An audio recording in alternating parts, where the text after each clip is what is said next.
نحمده ونصلي على رسوله الكريم أما بعد فأعوذ بالله من الشيطان الرجيم بسم الله الرحمن الرحيم الحمد ربي اشرح لي صدري ويسر لي أمري واحلل عقدة من لساني يفقهوا قولي ربي زدني علما ربي زدني علما ربي زدني علما اللهم إني أسألك علما نافعا ورزقا طيبا وعملا متقبلا اللهم اجعل القرآن ربيع قلبي والنور صدري وجلاء حزني وذهاب همي اللهم إني أسألك إيمانا لا يرتد ونعيما لا ينفد ومرافقة محمد صلى الله عليه وسلم في أعلى جنة الخلد آمین اللہم آمین۔ السلام علیکم ورحمۃ اللہ وبرکاتہ۔ میں امید کرتی ہوں کہ انشاءاللہ آپ سب ایمان اور صحت کی بہترین حالت میں ہوں گے۔ کیسے ہیں آپ سب؟ ٹھیک ہیں؟ کیسا گزرا یہ والا ویک؟ ایکسائٹیڈ ہیں آپ لاسٹ ایپیسوڈ کے لیے؟ ماشاء اللہ بڑا پیارا یہ وقت تھا، اور آپ کے بھی میں میسیجز ریڈ کر رہی تھی کہ ہمیں ایک عادت سی ہو گئی تھی لیکن کچھ چیزوں کی عادت ہو جاتی ہے نا، اور یہ تو پھر ہماری عادت ہو گئی تھی کہ ہر ویک کوئی نہ کوئی ایک بہترین ہستی صحابہ صحابیات یا تابعین میں سے ہماری گروہ کا، اس کا اور ہماری چھوٹی سی جماعت کا اور ہمارے گروہ کی وہ مہمان بن رہی تھیں۔ تو لیکن کہتے ہیں کہ اگر عادت خیر اور ایمان والی ہونا تو وہ پھر عادت نعمت بن جاتی ہے، رائٹ؟ تو اس کا مطلب ہے کہ انشاءاللہ ڈیفینیٹلی ہماری یہ عادت جو تھی وہ ہمارے خیر اور ایمان سے متعلق تھی، تو انشاءاللہ یہ عادت کسی نعمت سے کم نہیں ہے۔ الحمدللہ کثیرا۔ آج کے دن کا انتظار مجھے پچھلے 6 ماہ سے تھا، اور 6 ماہ سے پہلے کی اگر میں بات کروں تو اس دن سے جب میں نے کہ چھوٹا سا خواب دیکھا۔ یہ اللہ کا بہت بڑا فضل ہوتا ہے نا کہ اگر آپ کچھ چاہتے ہیں تو وہ ہو جاتا ہے، رائٹ؟ اگر آپ کی چاہت میں جب اللہ سبحانہ و تعالیٰ کی چاہت مل جاتی ہے نا تو سفر بڑے پیارے ہو جاتے ہیں۔ تو کچھ میری زندگی کا بھی یہ سفر ایک ایسا ہی تھا۔ اللہ سبحانہ و تعالیٰ کا جتنا شکر ادا کیا جائے کم ہے، اور لائک آج عجیب سی کچھ فیلنگس ہیں like I should say that my heart is full of gratitude, emotions and joy and everything. I don't know what should I call it. Actually جو انسپائرنگ لائفس صحابہ صحابیت اور تابعین کا یہ جو سفر تھا، actually it has been one of the most beautiful experiences of my life. ان کی سٹوری سے صرف ہم نے ہسٹری کو نہیں جانا، بلکہ ہمیں یہ جاننے کو ملا کہ ہم ایکچولی اپنی زندگیاں کیسے گزاریں۔ ہم نے ان کی سٹرگلز میں ان کے کریج کو دیکھا، ان کی پینز میں ہم نے ان کے پیشنس کو دیکھا، اور ان کی عبادات میں ہم نے ان کی سنسیئرٹی کو دیکھا، اور literally like I will say that we felt like light of Sirat al-Mustaqim in their hearts, سبحان اللہ۔ سو ان سب چیزوں کے بعد پھر ہمیں آئیڈیا ہوا کہ اب ہمیں کہاں کہاں پر درستگی کرنی ہے۔ تو یہ سفر بڑا خوبصورت تھا الحمدللہ کثیرہ۔ میں آپ سب سے کہوں گی کہ انشاءاللہ تعالیٰ آج آپ سب جب آپ صلی اللہ علیہ وسلم خوش ہوتے تھے اور شکر ادا کرتے تھے تو فوراً کیا کیا کرتے تھے؟ فوراً کیا کیا کرتے تھے؟ آپ میں سے کون بتائے گا؟ فوراً سجدہ شکر کیا کرتے تھے۔ تو میں کہوں گی کہ آپ سب بھی اللہ سبحانہ وتعالیٰ کا شکر ادا کرنے کے لیے یہ سجدہ شکر کیجیے گا آج، اور کچھ اپنے گھر میں آج میٹھا بنائیے گا، رائٹ؟ اور جو اسپیشلی جو اسٹوڈنٹس ہوم ورک کا گروپ جوائن کیے ہوئے ہیں وہ تو جو میٹھا بنائیں گے، یا اگر آپ گھر میں کچھ میٹھا نہیں بنا سکتے کچھ باہر سے منگوا کے بھی کھانا ہے، لیکن میں ریکمینڈ کروں گی کہ آپ لوگ گھروں میں ہی بنائیں، رائٹ؟ تو میٹھے کی آپ لوگوں نے اپنے ہوم ورک کے گروپ میں پکچر ضرور شیئر کرنی ہے، ٹھیک ہے؟ ہم ایک دوسرے کو دیکھیں گے کہ سب اپنے گھر میں کیا کیا میٹھا کھا رہے ہیں آج اس خوشی میں، ٹھیک ہے؟ انشاءاللہ تعالیٰ۔ لیکن سفر یہ یہاں پر ختم نہیں ہو جاتا۔ اقبال کا ایک شعر ہے نا کہ تو شاہین ہے پرواز ہے کام تیرا، تیرے سامنے آسماں اور بھی ہیں، اسی روز و شب میں الجھ کر نہ رہ جا کہ تیرے زمان و مکان اور بھی ہیں۔ گئے دن کے تنہا تھا میں انجمن میں، یہاں اب میرے راستہ اور بھی ہیں۔ تو کچھ میرے ساتھ بھی ایسا ہی ہوا، یہ سفر تنہا شروع کیا، سبحان اللہ، بہت پیارے پیارے رازداں مل گئے اور بڑے پیارے پیارے دوست مل گئے اس سفر میں، اور یہ سفر بڑا ہی خوبصورت رہا۔ اس کو ہم آگے لے کر چلتے ہیں انشاءاللہ تعالیٰ، پھر اینڈ پر کچھ باتیں ہوں گی انشاءاللہ تعالیٰ، تو 10-15 منٹ میں بھی آپ کے ایکسٹرا لگیں اس کلاس میں، ٹھیک ہے؟ تو آپ ریڈی ہیں آج سیکھنے کے لیے انشاءاللہ؟ بسم اللہ الرحمن الرحیم۔ اچھا، آج جو میں آپ کو بات کہوں گی وہ بڑی سمپل سی ہے، لیکن بڑی پاورفل ہے، انکریڈبلی پاورفل ہے، رائٹ؟ تو یہ ہے کہ some thing you can do every day without spending a single penny, right? آپ زندگی میں کچھ ایسا کر سکتے ہیں جس کے اوپر آپ کا کہتے ہیں نا کہ ایک ٹھنڈی بھی نہیں خرچ ہوگی، ایک پینی خرچ نہیں ہوگی، ایک سینٹ خرچ نہیں ہوگا، لیکن وہ چیز آپ کی ساری زندگی کو بدل سکتی ہے۔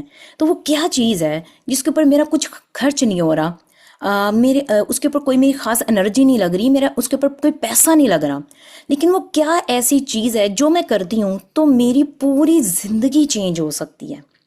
یس، آپ کے خیال سے کیا ہو سکتا ہے وہ؟ کون گیس کرے گا؟ آپ کے خیال سے کیا ایسی چیز ہے جو ہم کرتے ہیں، اس کے اوپر کچھ خرچ بھی نہیں ہو رہا لیکن ساری چیزیں ہماری زندگی چینج ہو رہی ہے؟ یس دیٹس رائٹ، جس کے بارے میں آج آپ کو بتانے لگی میری پیاری بہنوں، وہ ہے I am talking about a smile.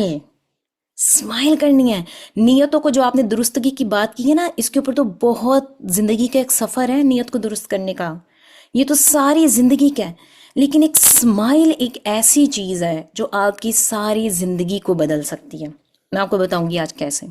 سب سے پہلے تو آج آپ سب، آج تو ہماری اسمائل کا دن ہے نا، آج ہم نے مسکرانا بھی، ہمارا بہت پیارا سفر ختم ہونے جا رہا ہے، اور آج تو ہم سب مسکرائیں گے اپنی اپنی جگہوں پر، جنہوں نے جو تھرو آؤٹ اس سفر کا حصہ رہے ہیں، سبحان اللہ، ایک دوسرے کے ساتھ بڑے پیارے مسافر بن کر ہم نے سفر گزارا، ایک دوسرے کی ہیلپ کی، ایک دوسرے کے ساتھ نوٹس شیئر کیے، ایک دوسرے کے ساتھ اپنے ریفلیکشنز شیئر کیے، اور سب کچھ ماشاء اللہ۔ سسٹر نبیلہ کہہ رہی ہیں after Ramzan this experience truly felt like a reward. Yes definitely, الحمد للہ کثیرہ، جیسے رمضان ختم ہوا تھا وی اسٹارٹیڈ دس جرنی، الحمد للہ کثیرہ۔ Yes it's kind of a reward from Allah سبحانہ وتعالیٰ فار آل آف اس، الحمد للہ کثیرہ۔ تو سب مسکرائیں اور مسکراتے ہوئے، دل سے مسکرائیں اور مسکراتے ہوئے کہیں کہ الحمد للہ کثیرہ، سب تعریف اس اللہ کے لیے، بہت بہت تعریف، کثیرہ بہت زیادہ تعریف، رائٹ؟ تو جہاں تک اسمائل کی بات ہے، اچھا، اسمائل کی جب ہم بات کرتے ہیں نا، تو یہ صرف ایک ایکسپریشن نہیں ہے آپ کے فیس کے اوپر، رائٹ؟ یہ ایک مکمل زبان ہے جو ہر کوئی انڈرسٹینڈ کرتا ہے، no matter where they come from. Even کہ کوئی جانور ہے نا، اگر وہ آپ سے ڈر جاتا ہے، آپ اسے مسکرا کر دیکھتے ہیں، لٹرلی میں نے اس چیز کو ایکسپیرینس کیا ہے، وہ جانور بھی آپ کے ساتھ کمفرٹیبل ہو جاتا ہے کہ یہ انسان مجھے نقصان نہیں پہنچائے گا، رائٹ؟ تو پھر انسان کو اسمائل کیوں نہیں پاس کر سکتے؟ ہم جب ایک نان مسلم کمیونٹی میں رہتے ہیں نا، جو یہ یورپین کنٹریز میں یا جو امریکہ کی سائڈ پہ جو لوگ رہنے والے ہیں، ان کو اس چیز کا بڑے اچھے سے ایکسپیرینس ہوگا کہ یہاں پر کوئی ایک دوسرے کو جانتا ہو یا نہ جانتا ہو نا، وہ ایک دوسرے کی طرف نا اسمائل پاس کرتے ہیں، رائٹ؟ لیکن ان لوگوں کی اسمائل کچھ ایسی ہوتی ہے کہ انہوں نے مجھے دیکھا، اسمائل پاس کی اور فوراً اپنا منہ سیدھا کر لیا، رائٹ؟ اس کا مطلب ہے کہ ان کی اسمائل ایکچوئل اسمائل نہیں ہے، it's just expression on their faces, right? تو ہم نے صرف یہ ایکسپریشن نہیں رکھنا، بلکہ اس کو سمجھنا ہے کہ یہ ایک زبان ہے جو ہر کوئی انڈرسٹینڈ کر سکتا ہے، ٹھیک ہے؟ تو زندگی میں اس 6 مہینے کے اندر بھی بہت سارے لوگوں پر بہت سارے مسئلے مسائل بھی آتے رہے، زندگی ہے نا، فانی زندگی، اور اس میں ٹیسٹ ہوتے رہتے ہیں۔ آئی اسٹل ریمبر کہ ایک سسٹر تھی فرانس سے، ان کے ہسبینڈ ہاسپٹل میں ایڈمٹ تھے لیکن انہوں نے کلاس مس نہیں کی۔ پھر ایک سسٹر تھیں، ان کے فادر ہاسپٹل میں ایڈمٹ تھے، انہوں نے کلاس مس نہیں کی، لیکن کچھ دنوں بعد پتہ چلتا ہے ان کے فادر کی ڈیتھ ہو جاتی ہے، اور اس طرح سے بہت ساری چیزیں تھیں اس سفر کے دوران۔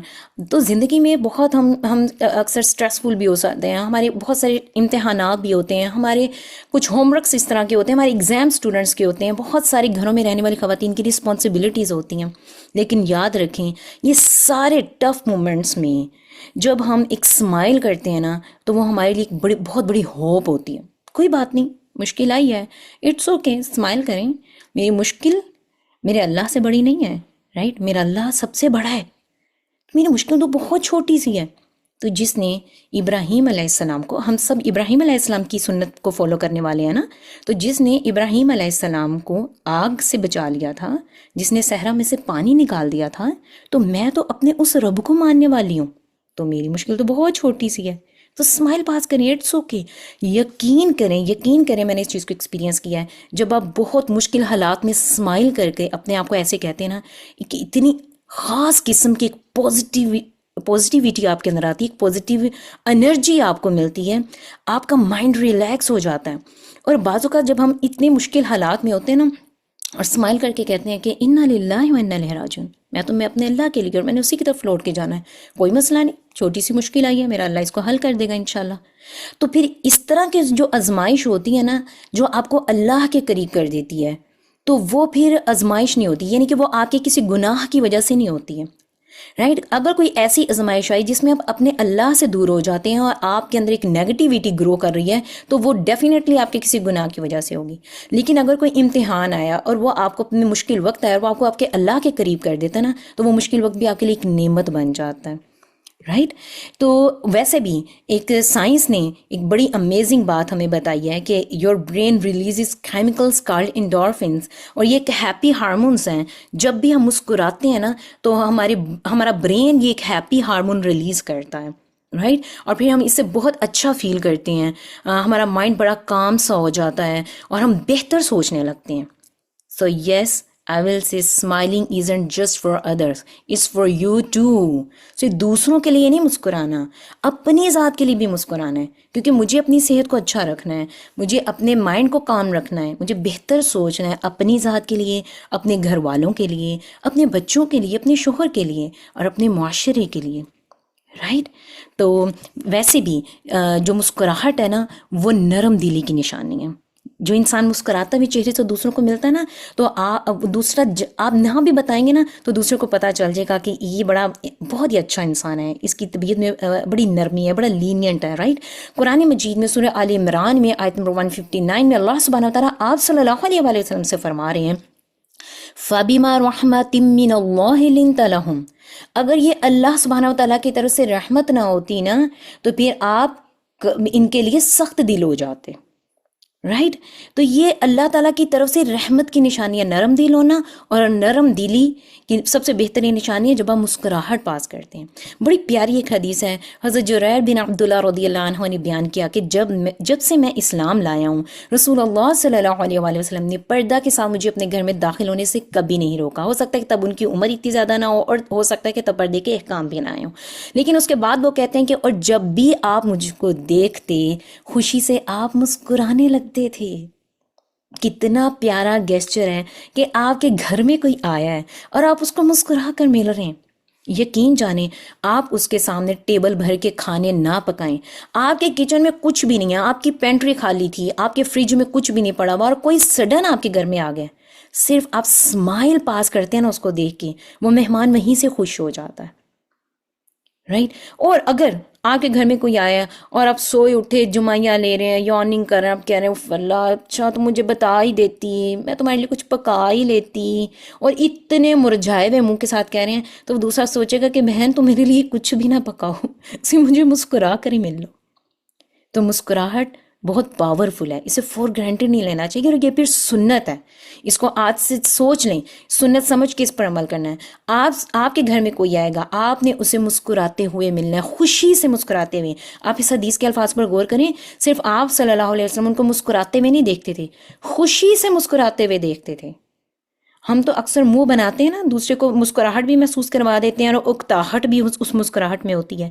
تو ہمارے مسکرانے میں اکتاہٹ بھی ہوتی ہے، لیکن میرے نبی صلی اللہ علیہ وآلہ وسلم کے مسکرانے میں خوشی کا عنصر پایا جاتا تھا. رائٹ. تو آج سے جو ہے نا میں آپ کو ایک بات کہتی ہوں کہ ایک چیلنج ہے آپ کے لیے، ٹھیک ہے؟ تو آپ نے زیادہ مسکرایا کرنا ہے. آپ اپنے فرینڈس کے ساتھ مسکرائیں، آپ اپنے ٹیچرز کو دیکھیں تو مسکرائیں، آپ اپنے والدین کو دیکھیں تو مسکرائیں، اس میں تو اجر بھی ملتا ہے. رائٹ. آپ اپنی فیملی کو دیکھیں تو مسکرائیں. And most importantly smile at yourself in the mirror. میری پیاری بہنوں، اپنے آپ کو دیکھیں اور مسکرائیں. ٹھیک ہے؟ کیونکہ آپ جب آپ اسمائل کرتے ہیں تو آپ کے ارد گرد کے لوگ بھی آپ کے ساتھ ایزی رہتے ہیں. اگر آپ اتنا جلا ہوا منہ بنا کر کمرے سے باہر نکل رہے ہیں اور ہر وقت منہ کے اوپر غصہ ہے اور اتنا، یعنی کہ آپ سب بچوں کو یہ کہ اماں تو ابھی بس کمرے سے نکلیں گے اور بس ہمارے تو سانس خشک ہو جائیں گے، یا ابا ابھی کمرے سے نکلیں گے اور سانس خشک ہو جائیں گے، نہیں بھی ایسے اماں ابا نہیں بننا ہے، کیونکہ ہم لوگ سنتوں کو فالو کرنے والے ہیں نا. تو ہم اس طرح کے ہمارے چہرے کے ایکسپریشنز ہونے چاہیے دوسروں کو، کہ دوسرے ہمیں دیکھنے کے لیے ترسیں، دوسرے کہیں کہ یہ فلاں بندے سے میں ملوں تاکہ میں ریلیکس ہو جاؤں. لوگ آپ سے ملیں تو اپنی مشکلیں بھول جائیں، اپنے دکھ بھول جائیں.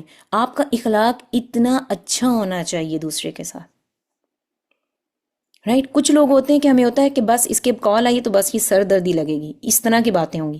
لیکن کچھ لوگ ایسے ہوتے ہیں کہ اکثر ہم اپنی سر درد کو ختم کرنے کے لیے ان سے بات کرتے ہیں، کیونکہ ہمیں یقین ہوتا ہے کہ میں آج اس سے بات کروں گی میرا ہیڈک تو ختم ہو جائے گا اور میں بہت فریش بھی ہو جاؤں گی. تو ہم نے ایسی خواتین بننا ہے انشاءاللہ، رائٹ. تو یاد رکھیں کہ smile in the morning to start your day with positivity. Smile in challenges to remind yourself that you are stronger than your problems. And smile even when it's hard because that's when it matters the most. جب بھی گھروں سے کمرے سے آپ نکلتی ہیں morning میں تو آپ کے بچوں کو پتا ہو کہ ماں ابھی باہر نکلے گی، مسکراتے ہوئے نکلے گی. آپ کی مسکراہٹ سے آپ کے بچے خوش ہو جائیں، آپ کی مسکراہٹ سے آپ کا شوہر خوش ہو جائے دیکھ کے. اور اگر مجھے یہ بہت خوشی ہے آپ میں سے 80% خواتین ایسی تھیں جو جابس کرنے والی تھیں، ان میں کچھ ٹیچرز تھیں، ان میں کچھ فارمیسسٹ ہیں اور کچھ ڈاکٹرز بھی ہیں ماشاء اللہ سے، سبحان اللہ. تو یہ ایکچولی میرے لیے آنر ہے کہ آپ سب مجھے سن رہے ہیں. میں تو اپنے آپ کو اس قابل نہیں سمجھتی تھی، لیکن مجھے پتا چلا کہ آپ میں سے ماشاء اللہ بہت بڑے پڑھے لکھے لوگوں نے اس سیریز کو جوائن کیا. تو آپ میں سے بہت ساری ٹیچرز ہیں، رائٹ. تو جب بھی آپ کسی کو ملتی ہیں اور آپ مسکرا کے ملیں تو دوسرے کے اوپر دوسرے آپ سے پازیٹیو انرجی لیں، رائٹ. تو اپنے گھروں سے آپ اپنے کمرے میں آپ کچن میں جا رہی ہیں تو یہ کہنے کی بجائے کہ کیا سیاپا ہے، میری دوست کے گھر میں تو شیف ہے، اس کے پاس تو کک ہے، وہ کھانا بنا رہا ہے، مجھے اپنے گھر میں خود کھانا بنانا پڑ رہا ہے. نہیں بھی مسکراتے ہوئے جائیں. آپ اپنے بچوں کے لیے کھانا بنا رہی ہیں، آپ اپنے ساس سسر کے لیے کھانا بنا رہی ہیں، آپ اپنے شوہر کے لیے کھانا بنا رہی ہیں. وائی ناٹ، مسکراتے ہوئے جائیں. اللہ نے آپ کو فیملی سے نوازا ہے، رائٹ. تو اللہ نے تو بہت ساری نعمتوں سے نواز دی جس کو فیملی دے دی. تو کام تو کرنا ہی ہے، لیکن اگر ہم اس کو خوشی سے کریں گے اور اچھی نیت کے ساتھ کریں گے تو وہی کام عبادت بن جائے گا. اور مسکراتے ہوئے کریں گے تو سارے گھر کا ماحول اچھا رہے گا، رائٹ. یہ نہیں کہ اب صفائی کر لیے تو گھر میں گند ہی نہیں پڑ سکتا ہے. بچے ہیں وہ گند بھی ڈالیں گے، it's a part of their life, it's a part of your life. تو یہ چیزیں بڑی نارمل ہوتی ہیں، کوئی بات نہیں. اگر کسی نے گند ڈال دیا تو دوبارہ صفائی ہو جائے گی، رائٹ. اکثر لوگ بہت غصہ کر لیتے ہیں، میں نے بھی صفائی کی، تم یہاں سے گزر گئی تو سارا ہی گندا کر دیا. نہیں بھائی، اس طرح سے نہیں، چیزوں کو کام ڈاؤن ہو کے ہینڈل کرتے ہیں، ٹھیک ہے. اور چونکہ آپ خواتین ہیں، آپ گھروں کو چلاتی ہیں، تو یقین جانیں آپ کی مسکراہٹ سے آپ کا ہسبینڈ سارا دن، یا آپ کا بھائی یا آپ کا باپ سارا دن باہر گزار کے آئے ہیں اور مختلف لوگوں سے ان کے واسطے پڑے ہیں، پتہ نہیں کسی سے اچھی باتیں سنی، باس سے، کسی سے بری باتیں سنی، وہ گھر آئے ہیں باہر کے حالات کو فیس کرتے ہوئے. آپ کی ایک مسکراہٹ ہوگی ان کو سب کچھ بھلا دے گی. تو آج سے سنت سمجھ کے آپ نے اپنے گھر میں، آپ کا شوہر ہے، آپ کا باپ باہر سے آ رہا ہے، آپ کا بھائی باہر سے آ رہا ہے، آپ کا بیٹا باہر سے آ رہا ہے، آپ کا کوئی دوست باہر سے آ رہا ہے، آپ نے اسمائل کے ساتھ اس کو ویلکم کرنا ہے. ٹھیک ہے، انشاءاللہ ایسا ہی کریں گے ہم، اور سنت سمجھ کے کرنا ہے تاکہ وہ نیکی بن جائے. ٹھیک ہے. So never underestimate the power of a smile. It's very simple, it's free, اس پہ کچھ آپ اسپینڈ نہیں کر رہے. And literally it can create miracles in your life and the life of others. آپ کی زندگی میں بھی معجزے لاتی ہے یہ اسمائل، اور دوسروں کی زندگی میں بھی معجزے لاتی ہے. تو آج اسمائل کے ساتھ ہی سفر کو ہم نے شروع کیا تھا، اور ہم اسمائل کے ساتھ ہی سفر کو ختم کریں گے، اور ساتھ ساتھ میں ہم اس اسمائل کو سنت سمجھتے ہوئے اپنی زندگی کا ایک حصہ بنائیں گے انشاءاللہ، right. So my dear students, keep smiling. Let your smile be your super power, your shield and your light. The world needs it, so do you. دنیا کو اس کی ضرورت ہے اور آپ کو بھی اس کی ضرورت ہے. Keep going, cap growing and keep smiling انشاءاللہ. ٹھیک ہے. اچھا، اب مسکرانا کیوں ہے؟ قرآن مجید میں جو آج ہم قرآن جار میں 2 آیات ڈالنے والے ہیں بڑی پیاری ہیں. سورہ بقرہ میں اللہ سبحانہ وتعالیٰ آیت نمبر 83 میں فرما رہا ہے وَقُولُوا لِلنَّاسِ حُسْنًا اور لوگوں سے اچھی بات کہا کرو۔ ہماری زندگی میں جو بہت بڑی ایک پرابلم یہ ہے کہ ہم لوگوں کے ساتھ بڑی اچھی بات کرتے ہیں، ہم اپنوں کے ساتھ ماتھے پر بل چڑھا کے بات کرتے ہیں۔ ہمارا مسئلہ یہ ہے، ہم غصے سے گھر والوں کے ساتھ فل غصہ کر کے باہر نکلے ہیں، لوگوں کے ساتھ ہم اسمائل کر رہے ہوں گے، لیکن ہم اپنے گھر والوں کے ساتھ تو اچھے نہیں تھے۔ تو لوگوں کے ساتھ اگر ہم اچھی طرح سے بات نہیں کر رہے ہیں تو اس کا مطلب یہ ہے کہ you are pretending to be nice person, actually you are not a nice person. آپ صرف دکھاوا کر رہے ہیں ایک اچھا انسان ہونے کے، آپ حقیقت میں اچھے نہیں ہیں۔ اگر آپ حقیقت میں اچھے ہیں تو جو آپ کے اپنے ہیں گھر میں، اگر آپ کو کسی نے کوئی کڑوی بات کہہ دی ہے تو پھر بھی آپ اس کو اچھی بات ہی آگے سے کہہ دیں، پھر آپ کا اخلاق اچھا تھا۔ ٹھیک ہے، تو آج سے پریکٹس کرنی ہے یہ ہم نے، کہ ہم نے اپنے گھر والوں کے ساتھ بھی اچھی بات کرنی ہے۔ ٹھیک ہے، تو لوگوں سے تو پھر ڈیفینیٹلی کرنی ہی کرنی ہے۔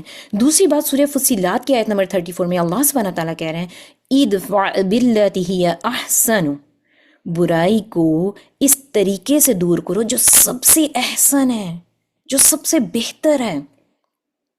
اگر کسی نے کوئی بری بات بھی کہہ دی ہے نا، اٹس اوکے، اسمائل کر دیں۔ اچھا، اگر آپ کو بہت کوئی غصے میں بات کہتا ہے نا، آپ پھر بھی آگے سے اسمائل کر دیتے ہیں، تو وقتی طور پر نا آپ کو شیطان مائنڈ میں ڈالے گا تم نے اس کو بات کا جواب کیوں نہیں دیا، اس نے تمہاری اتنی انسلٹ کر دی، کیوں تمہاری کوئی عزت نہیں تھی۔ تو شیطان ہمارے دماغ میں ایسے بہت سارے وسوسے لاتا ہے، وہ خناس ہے نا، تو اس کا تو کام ہی یہ ہے ہمارے دماغ میں یہ وسوسے لانا۔ تو تم نے اس کو بات کا جواب کیوں نہیں دیا، اس نے ایک بات کی تم 10 سناؤ اس کو، تاکہ آئندہ اسے پتہ چل جائے کہ اس نے تمہیں بات نہیں کرنی اس طرح کی۔ نہیں، آپ نے آج سے مسکرانا ہے، اسمائل پاس کرنی ہے، کیونکہ قرآن کہہ رہا ہے کہ برائی کو اس طریقے سے دور کرو جو سب سے بہتر ہے۔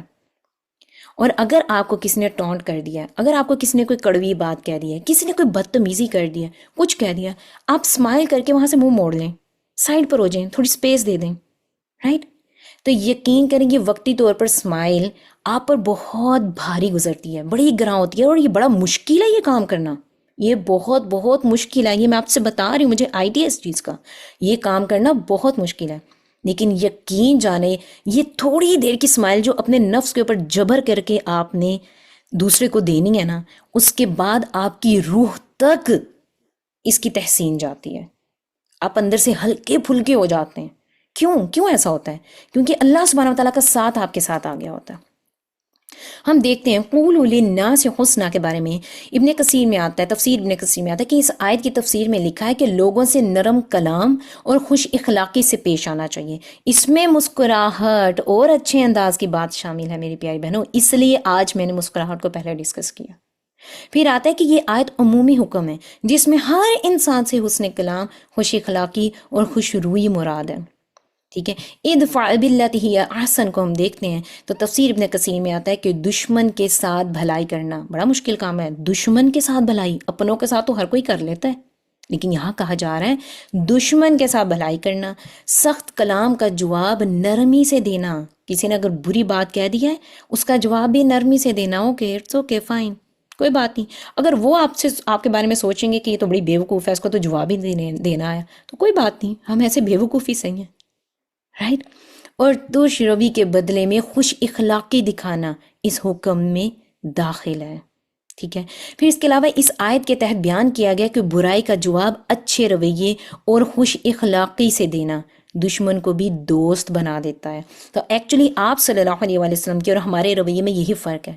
میرے نبی صلی اللہ علیہ وآلہ وسلم کا اخلاق اتنا حسین، اتنا پیارا، اتنا خوبصورت تھا کہ انہوں نے دشمنوں کو بھی دوست بنا لیا، اور ہمارے اخلاق اس طرح کے ہیں کہ ہم اپنے بڑے پیارے پیارے لوگوں کو اپنے اس اخلاق کی وجہ سے اپنے سے دور کر لیتے ہیں۔ تو پھر سنتیں کہاں گئیں؟ پھر نبی صلی اللہ علیہ وآلہ وسلم سے محبت کہاں گئی؟ رائٹ، تو یہ ہمارے چھوٹے چھوٹے ٹیسٹ ہیں۔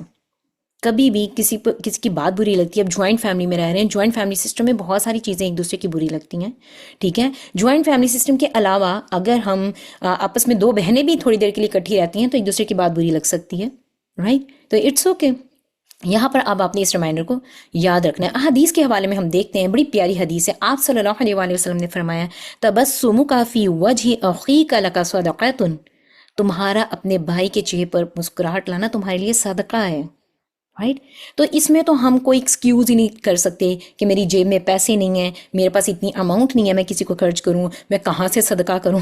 ایک تو صدقے کو ہم نے ایک بڑا ہی عجیب سا ایک رنگ دے دیا ہوا اپنے معاشرے میں. یہاں پر کہا جا رہا ہے کہ تم اپنے چہرے پر جو مسکراہٹ لاؤ گے، تمہاری وجہ سے تمہارے بھائی کے چہرے پر بھی جو مسکراہٹ آتی ہے تو وہ صدقہ ہے. اور آپ اس چیز کو آزما کے دیکھیے گا، اگر آپ کسی کو مسکرا کر دیکھتے ہیں تو دوسرے کے چہرے پر آٹومیٹکلی کیا آ جاتی ہے؟ مسکراہٹ آ جاتی ہے. تو آپ کو وہیں پر ہی کھڑے کھڑے آپ کو صدقے کا ثواب مل گیا. ایک اور حدیث کو ہم دیکھتے ہیں، آپ صلی اللہ علیہ وآلہ وسلم نے فرمایا کہ ما من شیء اثقل فی میزان المؤمن یوم القیامت من حسن الخلق. قیامت کے دن مومن کے میزان میں سب سے زیادہ وزنی چیز اچھا اخلاق ہوگا. سب سے زیادہ وزنی چیز اچھا اخلاق ہوگا. رائٹ. پھر عبداللہ بن حارث رضی اللہ عنہ فرماتے ہیں ما رأیت احدا اکثر تبسما من رسول اللہ صلی اللہ علیہ وآلہ وسلم. بہت پیاری حدیث ہے. وہ کہتے ہیں میں نے رسول اللہ صلی اللہ علیہ وآلہ وسلم سے زیادہ کسی کو کثرت سے مسکراتے ہوئے نہیں دیکھا. لیکن ہمارے ہاں کیا ہوتا ہے، اگر بیوی شوہر کو مسکراتے ہوئے دیکھ رہی ہے تو شوہر کو ہوگا کہ اس کو ضرور مجھ سے کچھ نہ کچھ چاہیے. رائٹ. اور اگر شوہر نے مسکراتے ہوئے دیکھ لیا بیوی کو تو بیوی کہتی تو آپ کا دماغ تو درست ہے، آج خیریت ہے مجھے آپ مسکرا کے دیکھ رہے ہیں. اور اگر بچوں نے ماں کو مسکراتے ہوئے دیکھ لیا تو ماں بھی کہتی ہے تمہیں ضرور مجھ سے آج کچھ چاہیے، تم اس لیے مسکرا رہے. رائٹ. یعنی کہ ہم نے اپنے مسکرانے کے لیے نا ایک مائنڈ سیٹ بنا لیا ہوا ہے. ہمیں کوئی مسکرا کے دیکھتا ہے تو ہم فوراً کہتے ہیں ایکسکیوز می، تمہارا دماغ تو درست ہے، صحیح ہو نا، آج تمہاری سینسز کام کر رہے ہیں تو مجھے مسکرا کے دیکھ رہے ہو. سبحان اللہ. لائک ہم کیوں ہیں ایسے؟ لیکن یہاں پر ہم دیکھ رہے ہیں کہ آپ صلی اللہ علیہ وآلہ وسلم ہمارے لیے اسوہ حسنہ تھے نا. عبداللہ بن حارث کہہ رہے کہ میں نے آپ صلی اللہ علیہ وآلہ وسلم سے زیادہ کسی کو کبھی مسکراتے ہوئے نہیں دیکھا. لیکن میری پیاری بہنوں یہ ایک ریمائنڈر دیتی چلو، یہاں پر مسکرانے کی بات ہو رہی ہے، کہہ کے لگانے کی بات نہیں ہو رہی. رائٹ. ہم تو مسکراتے ہیں کہ ساتھ والے ہمسایوں کو بھی اکثر دروازہ نوک کر کے پوچھنا پڑتا ہے کہ آپ کی بیٹیاں ٹھیک تو ہیں، خیریت ہے. رائٹ. لیکن اس طرح کے کہہ کے نہیں لگانے ہیں کہ دوسرا بھی پریشان ہو جائے. مسکرانے کی بات ہو رہی ہے یہاں پر. رائٹ. تو اس طرح سے قرآن، تفسیر اور حدیث سب ہمیں یہی بات سکھا رہے ہیں کہ مسکراہٹ ایمان کا ایک حصہ ہے اور یہ صدقہ ہے اور یہ دلوں کو جوڑنے کا بہترین ذریعہ ہے. میری پیاری بہنوں، دلوں کو جوڑنے کا بہترین ذریعہ ہے. تو دلوں کو جوڑنے کی آج اشد ضرورت ہے. آج ہم اپنے گھروں میں دیکھ لیں، اپنے کمرے میں بیٹھے دو میاں بیوی کو دیکھ لیں. ایک جو ہاتھوں میں فون ہے اس نے ہمیں جسمانی طور پر بھی ایک دوسرے سے دور کر دیا، ذہنی طور پر بھی ایک دوسرے سے دور کر دیا، دلوں کو تو دور کر ہی دیا. رائٹ. تو دلوں کو جوڑنے کی ضرورت ہے ایکچولی. تو آج کے بعد آپ سب سے میری ایک چھوٹی سی ایک ریکویسٹ ہے کہ جب بھی کوئی کام کرنا ہے تو مسکراہٹ کے ساتھ کرنا ہے. کھانا پکانے جا رہے ہیں تو مسکراتے ہوئے جانا ہے. اپنے کمرے سے باہر نکلنا ہے تو مسکرا کر سب کو دیکھنا ہے. رائٹ. گھر کی صفائی کر رہے ہیں، کوئی بھی کام کر رہے ہیں، کوئی بھی آپ کام کر رہے ہیں، مسکراتے ہوئے کرنا ہے، کیونکہ اس کام کو ہم نے نیکی اور صدقہ بنانا ہے اپنے لیے. اور ویسے بھی مسکراہٹ آپ کے کاموں کو بھی آسان کر دیتی ہے اور دوسروں کے دل کو بھی خوش کر دیتی ہے. تو پھر اور کیا چاہیے اگر ایک چیز کے ساتھ آپ کا پورا انوائرمنٹ درست ہو رہا ہے. رائٹ. تو انشاءاللہ تعالیٰ اس چیز کو فالو کرنا ہے. آج فائنلی جس ہستی کے بارے میں ہم پڑھنے جا رہے ہیں وہ میرے نبی صلی اللہ علیہ وآلہ وسلم کی بڑی لاڈلی بیٹی، بڑی پیاری بیٹی اور ان کی اولاد میں سب سے بڑی بیٹی حضرت زینب بنت محمد صلی اللہ علیہ وآلہ وسلم رضی اللہ عنہا ہیں. اور بہت ساری باتیں آپ نے حضرت فاطمہ رضی اللہ عنہا کے بارے میں سنی ہوں گی، لیکن آج آپ جانیں گے حضرت زینب بنت محمد صلی اللہ علیہ وآلہ وسلم کی بیٹی جو حضرت زینب رضی اللہ عنہا کے بارے میں. انشاءاللہ تعالیٰ مجھے امید ہے آج بہت سارا نیا کچھ آپ ان کی طرف سے سن کر جائیں گے اور سمجھ کے جائیں گے. ڈیفینیٹلی یہ کسی تعارف کے محتاج نہیں ہے، یہ کسی تعارف کے محتاج نہیں ہے، لیکن ایز اے ریمائنڈر کچھ چیزوں کو ہمیں لینا پڑتا ہے تاکہ ہم چیزوں کو یاد کر سکیں. تو ہم دیکھتے ہیں حضرت زینب رضی اللہ عنہا رسول اللہ صلی اللہ علیہ وآلہ وسلم کی سب سے بڑی صاحبزادی تھیں. ان کی والدہ حضرت خدیجہ رضی اللہ عنہا تھیں اور ان کی پیدائش نبوت سے 10 سال پہلے ہوئی تھی. رائٹ. ہم دیکھتے ہیں کہ نبی کریم صلی اللہ علیہ وسلم کی سب سے بڑی بیٹی تھیں، اور بڑے بچے کے ساتھ نا ویسے بھی ماں باپ کو ایک الگ قسم کا ایک محبت ہوتی ہے، اور محبت بینگ اے پیرنٹس ہمیں ساری اولاد کے ساتھ ایک جیسی ہوتی ہے، لیکن بڑے بچے نے چونکہ آپ کو پہلی دفعہ ماں یا باپ کہا ہوتا ہے تو وہ ان کے اس کے ساتھ ان سب کی ایک خاص قسم کی ہوتی ہے. تو حضرت زینب رضی اللہ عنہا جو ہیں وہ آپ صلی اللہ علیہ وسلم کی سب سے بڑی بیٹی، سب سے پیاری بیٹی، اور جگر کا ٹکڑا، اور اپنی زندگی میں ان کی پیدائش کو بھی دیکھا، اور پھر اپنی زندگی میں اپنے ہاتھوں سے ان کو دفن بھی کر دیا. تو یہ سفر ہم دیکھتے ہیں، بینگ اے پیرنٹس آپ کو بہت زیادہ آج موٹیویٹ کرے گا. میری پیاری بیٹی اریبہ یہاں پر موجود ہے، اور اس نے اپنی بیٹی کا نام زینب سوچا تھا. ریسنٹلی اس کی بیٹی کی جیسے ہی پیدائش ہوئی ویسے ہی ڈیتھ ہو گئی، اور وہ چھوٹا سا پیارا سا پھول دوبارہ اپنے اللہ کو پیارا ہو گیا. تو میں اریبہ کو یہ ڈیڈیکیٹ کروں گی. دیکھے گا بیٹے اریبہ، یہ ان شاء اللہ تعالیٰ آپ کے لیے بہت زیادہ حوصلہ اور صبر کا ذریعہ بنے گی یہ ایپیسوڈ ان شاء اللہ، اور میری ڈھیروں دعائیں آپ کے ساتھ ہیں انشاءاللہ. ہم دیکھتے ہیں کہ نبی کریم صلی اللہ علیہ وسلم کی سب سے بڑی بیٹی تھیں حضرت زینب رضی اللہ عنہا، اور آپ صلی اللہ علیہ وسلم کی بعثت سے، یہ آپ صلی اللہ علیہ وسلم کی جب عمر 30 سال تھی، یہ بعثت سے 10 سال پہلے ہی پیدا ہوئی، تو اس وقت آپ صلی اللہ علیہ وسلم کی عمر یہ 30 سال تھی. حضرت سیدہ زینب رضی اللہ عنہا کا پورا نام ہم دیکھتے ہیں سیدہ زینب بنت محمد صلی اللہ علیہ وسلم بن عبداللہ بن عبد المطلب بن ہاشم ہے، اور آپ رضی اللہ عنہا کی والدہ کا نام سیدہ حضرت خدیجہ القبرى بنت خویلد بن اسد بن عبد العزیٰ بن قصی ہے. رائٹ. آپ رضی اللہ عنہا کا نکاح ابو العاص سے ہوا تھا، جو حضرت زینب رضی اللہ عنہا کے خالہ زاد بھائی تھے، یعنی کہ آپ کے کزن تھے. حضرت زینب رضی اللہ عنہا کا جو نکاح بعثت سے پہلے کم سنی میں ہی ہو گیا تھا. کہا جاتا ہے کہ جب آپ کی شادی ہوئی تو آپ کی عمر 10 سال تھی. تو دیکھیں ہاں، بہت سارے لوگ آپ صلی اللہ علیہ وسلم سیرت پر یہ کویشچن اٹھاتے ہیں کہ انہوں نے حضرت عائشہ رضی اللہ عنہ سے جب نکاح کیا تو ان کی عمر تو بہت چھوٹی تھی، تو ایسا کیوں کیا گیا؟ تو ہر کلچر کا ایک اپنا ایک طریقہ کار ہوتا ہے، اور یہ ان کے کلچر کا ایک حصہ تھا. اور ہم دیکھتے ہیں کہ ڈفرینٹ جگہوں پر جو ڈفرینٹ بچے گرو کر رہے ہوتے ہیں ان کی گروتھ ایک اپنے حساب سے ہوتی ہے. رائٹ. تو عرب کے جو بچے تھے اس ٹائم پہ وہ بچیاں 10 سال کی بھی جوان ہوتی تھیں. رائٹ. آج بھی ہم دیکھتے ہیں، جب ہم اور کنٹریز میں دیکھتے ہیں تو آج کی تو ویسے بھی سائنس اور جو طریقے کا ڈاکٹرز کی جو ریسرچ چل رہی ہیں اس میں پتہ چل رہا ہے کہ اللہ اکبر سبحان اللہ، میں ریسنٹلی پڑھ رہی تھی اس چیز کو کہ 8 سال کی بچی کو پیریڈز ہونا شروع ہو گئے. رائٹ. ہم دیکھ رہے ہیں کہ 60 سے 70% 8 سال کی بچیاں یعنی کہ ان کو پیریڈز ہو رہے ہیں، ایک حساب کی وہ ینگ ہو رہی ہیں. رائٹ. وہ تو ہم کہتے ہیں ٹین ایج میں آ گئی ہیں، جو وہ ٹین لگنا شروع ہو جائے، لیکن بچیاں تو اس سے پہلے بالغ ہو رہی ہیں. تو ہر لحاظ سے ہر کلچر کے بچوں کے اپنی گروتھ ہوتی ہے. تو ہم دیکھتے ہیں کہ یہاں پر آپ صلی اللہ علیہ وسلم کی جو بیٹی ہیں ان کی جو شادی ہوتی ہے وہ بھی 10 سال کی عمر میں ہوتی ہے. اور آپ رضی اللہ عنہا کے شوہر آپ کی والدہ حضرت خدیجہ الکبریٰ رضی اللہ عنہا کی حقیقی بہن حالہ بنت خویلد کے بیٹے تھے. اگر ہم حالہ بنت خویلد کی بات کرتی ہیں تو حضرت خدیجہ رضی اللہ عنہ کی وفات کے بعد یہ آپ صلی اللہ علیہ وسلم سے جب بھی ملتی تھی تو آپ صلی اللہ علیہ وسلم ان سے بڑی تکریم سے ملا کرتے تھے، بڑی تعظیم سے ملا کرتے تھے، کیونکہ ان کی آواز حضرت خدیجہ الکبریٰ رضی اللہ عنہ سے بہت زیادہ ملا کرتی تھی. رائٹ. خیر، ہم دیکھتے ہیں کہ جب آپ صلی اللہ علیہ وسلم نے نبوت کا اعلان کیا اور اسلام کی دعوت دی تو سیدہ زینب رضی اللہ عنہا فوراً مسلمان ہو گئیں. ان کی ساری بیٹیاں آپ صلی اللہ علیہ وسلم کی فوراً اسلام انہوں نے قبول کر لیا تھا. اس وقت ان کے جو شوہر تھے ابو العاص جو تھے وہ تجارت کی غرض سے مکہ سے باہر گئے ہوئے تھے. انہوں نے دوران سفر ہی نبی کریم صلی اللہ علیہ وسلم کی بعثت کی خبر سنی تھی. مکہ آ کر انہوں نے تصدیق کی. حضرت زینب رضی اللہ عنہا نے کہا کہ میں نے بھی اسلام قبول کر لیا ہے. تو وہ تو بہت زیادہ شش و پنج میں پڑ گئی کہ یہ کیا معاملہ ہوا، یعنی کہ انہوں نے کہا کہ تم نے تو یہ سوچا ہی نہیں کہ میں ایمان لاؤں گا کہ نہیں لاؤں گا.